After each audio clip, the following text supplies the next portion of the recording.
అతిపెద్ద షాపింగ్ ప్రపంచం సిఎంఆర్ మనమేడ్చల్లో ప్రముఖ సినీ హీరో విశ్వక్ సేన్ గారిచే సెప్టెంబర్ 13న గొప్ప ప్రారంభం. చుట్టూ పదుల సంఖ్యలో పోలీసులు, ఆపై ఉన్నతాధికారుల పర్యవేక్షణ, వందలాది మంది జనం.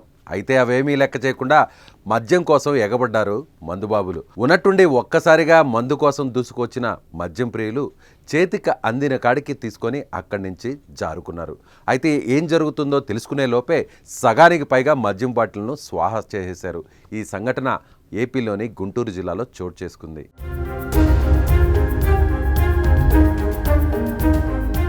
ఈ ఏడాది ప్రారంభంలో జరిగిన అసెంబ్లీ ఎన్నికల సమయంలో పట్టుబడిన అక్రమ మద్యం బాటిళ్లను పోలీసులు ధ్వంసం చేస్తుండగా కొందరు మందుబాబులను వాటి చేతబట్టుకొని ఉడాయించారు.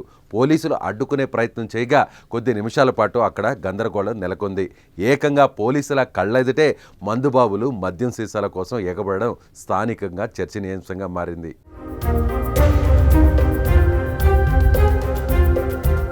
సార్వత్రిక ఎన్నికల సమయంలో గుంటూరు జిల్లా వ్యాప్తంగా 50 లక్షల విలువ చేసే మద్యం సీసాలను పోలీసులు సీజ్ చేశారు.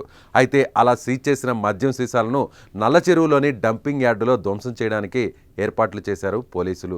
సాధారణంగా ఇలా సీజ్ చేసిన మద్యం సీసాలను ప్రొక్లైన్తో తొక్కిచ్చి ధ్వంసం చేస్తుంటారు. అయితే ప్రొక్లైన్ అక్కడికి చేరుకోవడానికి కొంత సమయం పట్టింది.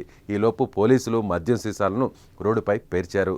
ప్రొక్లైన్ వచ్చాక వాటిని ధ్వంసం చేయడం ప్రారంభించిన కాసేపటికే అధికారులు వెళ్లిపోయారు. ఈ తతంగం చూడ్డానికి వచ్చిన స్థానికులు అదును కోసం ఎదురు చూడసాగారు. అధికారులు వెళ్లిపోగానే అమాంతం దూసుకొచ్చి మద్యం బాటిల్ను పట్టుకొని పారిపోసాగారు. పోలీసులు అడ్డుకునేందుకు ప్రయత్నించినా వారి ముందే సీసాలు ఎత్తుకెళ్లారు.